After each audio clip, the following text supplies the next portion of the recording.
Let me show you how I make, not snot, but flaxseed gel.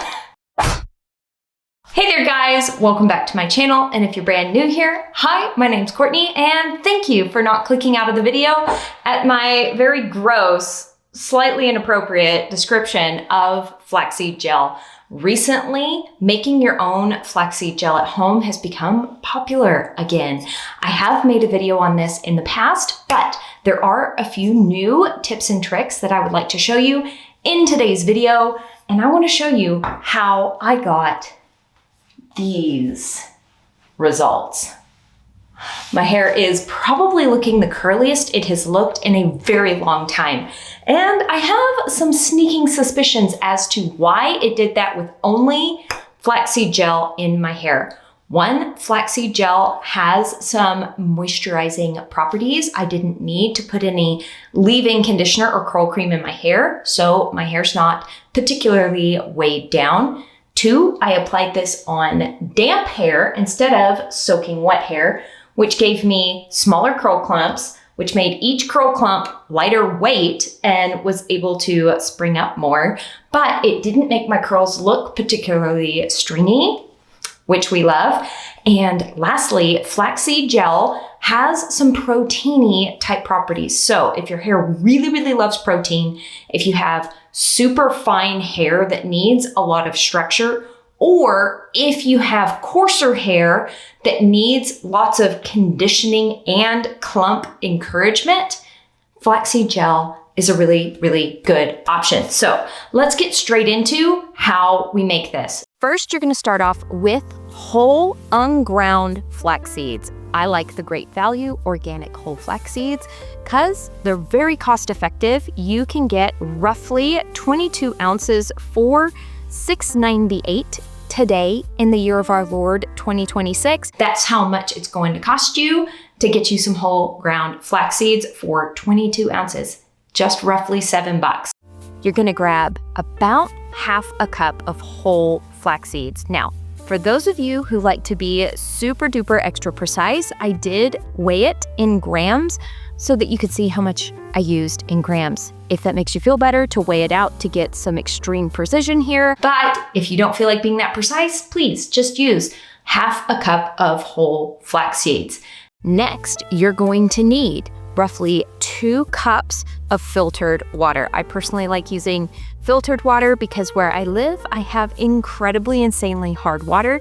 So this is how much water I used in grams, and this is roughly 2 cups. Okay, so 2 cups of water, half a cup of flax seeds.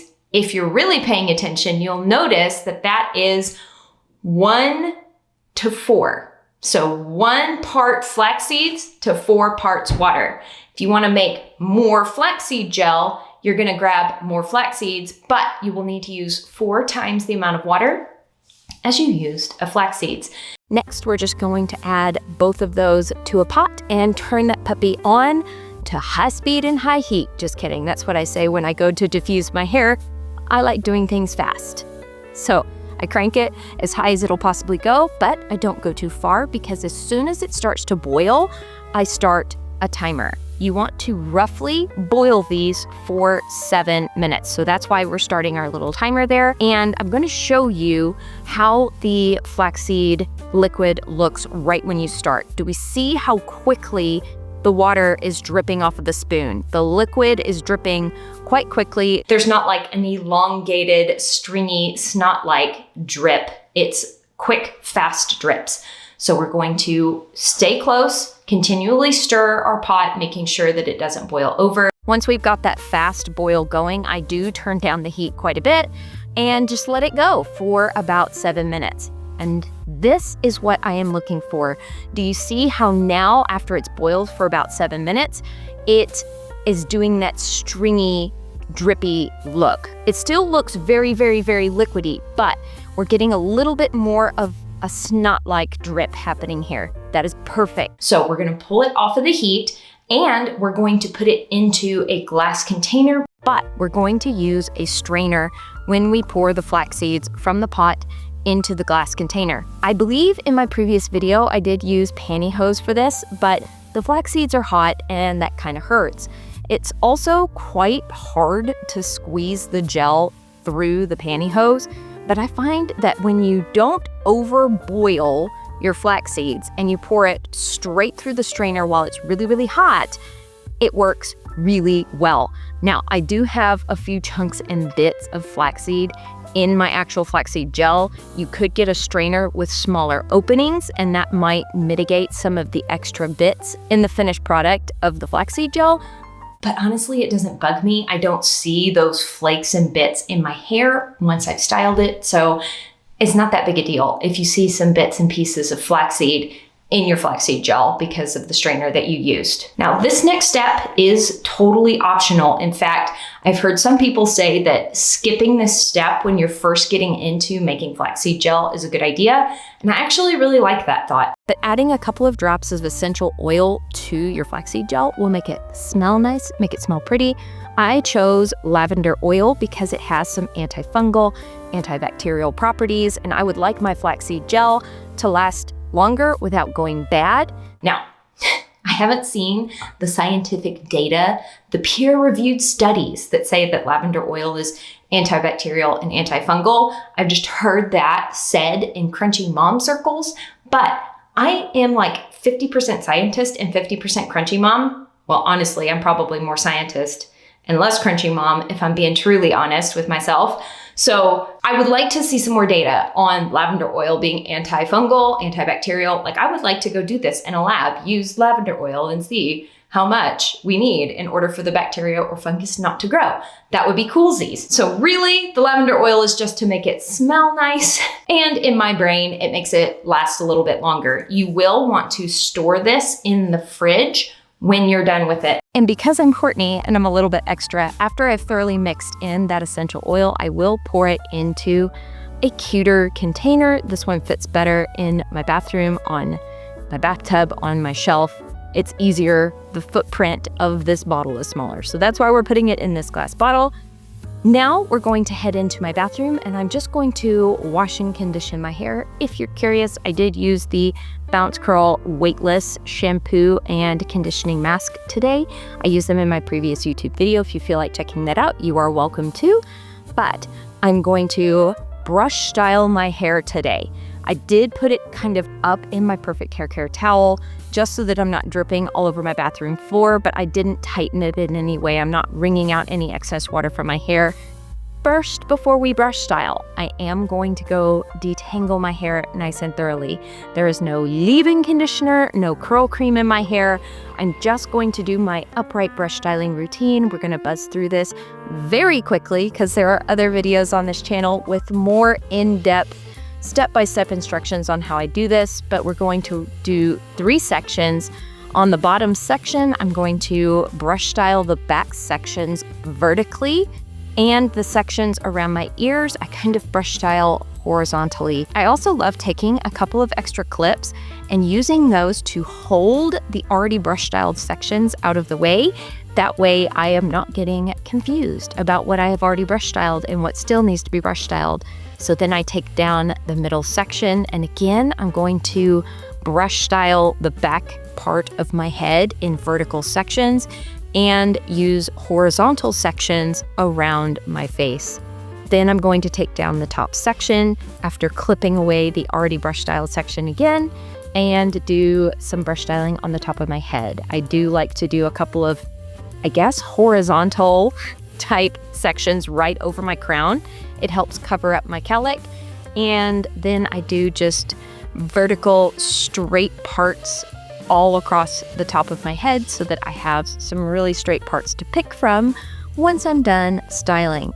Now it's time for the fun part, the part you've been waiting for. I'm going to grab a goodish glob of this flaxseed gel. I love the texture of it. Can we see how it's a really good texture? It'll pour out of the bottle, but it's very jelly-like, very snot-like. We love a good snot-like consistency on the flaxseed gel. Sorry if that grosses you out too much, but that's how you know you did it right. We're going to smooth that out in our hands and glaze that over the hair, both on top of the hair and underneath. And then we're going to scrunch and pulse and pulse and scrunch this product into the hair really, really, really thoroughly. grabbing another goodish glob, rolling my head to the side and glazing it on the sides and back of my head. And you guessed it, scrunching and pulsing and pulsing and scrunching that product thoroughly into the hair. Then grabbing one more goodish glob of the flaxseed gel, rolling my head to the other side, glazing it on the sides and back of my head, and scrunching and pulsing and pulsing and scrunching that all the way into my hair. Now it's time to plop my hair, and I am just gonna micro plop today using my Perfect Hair Care towel, scrunching and pulsing and pulsing and scrunching, wringing out any excess product or water in my hair. I like using a microfiber towel to micro plop my hair with when I am damp styling, instead of doing the full-on clop where I tie the towel on my head. Now I'm going to diffuse my hair, mostly by hover diffusing. I will pixie diffuse the ends once the cast is almost fully formed, but I spend the majority of my time hover diffusing. And this is what the hair is looking like once I have finished diffusing. Oh my goodness, can we see how curly it's looking in the cast? And now my hair is 100% dry. I have let it finish air drying in this pretty good cast here. It's soft and flexible, but I can't get over just how curly my hair is looking. It's been such a long time since I have used any homemade flaxseed gel that I kind of forgot the curl enhancement properties of this thing.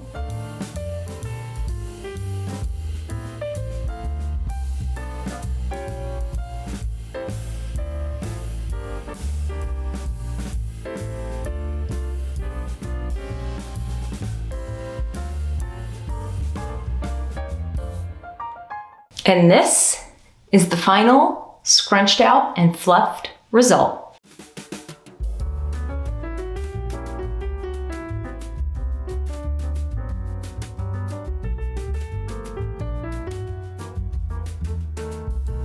All right, now let's talk a little bit more about the cost breakdown of making your own flaxseed gel at home. Not only does it give really pretty results and make the hair feel very soft and silky and shiny and bouncy with very little frizz. Look at these curls. I don't usually get curls around my face like that. That is really fun. The cost breakdown is what makes this so appealing for so many people. Now, at Walmart, you can get about $7 of product. I think it's $6.98, but depending on where you live, the price may be slightly different. In my local Walmart today, I can run in and pick it up for about $7. Let's forget about taxes for the moment. There is 632 grams of whole flax seeds in this bag at the Walmarts. I used 85 grams of flax seeds today, which means that, oh, and I forgot to mention that I used roughly half of what I made today. So if I wash my hair twice a week, wash and style twice a week, this will last me a week. P.S. I like making small batches of flax seeds because this isn't pasteurized in any way. I talked about the lavender oil earlier, helping and keeping it better for longer. Also, store this in the fridge. Don't keep this out on your counter. If it ever smells funky to you or starts to look cloudy, more cloudy than it did the day you made it, like this is okay. This kind of cloudiness is not an issue. But if it starts to look really milky and cloudy or smell funny, don't use it.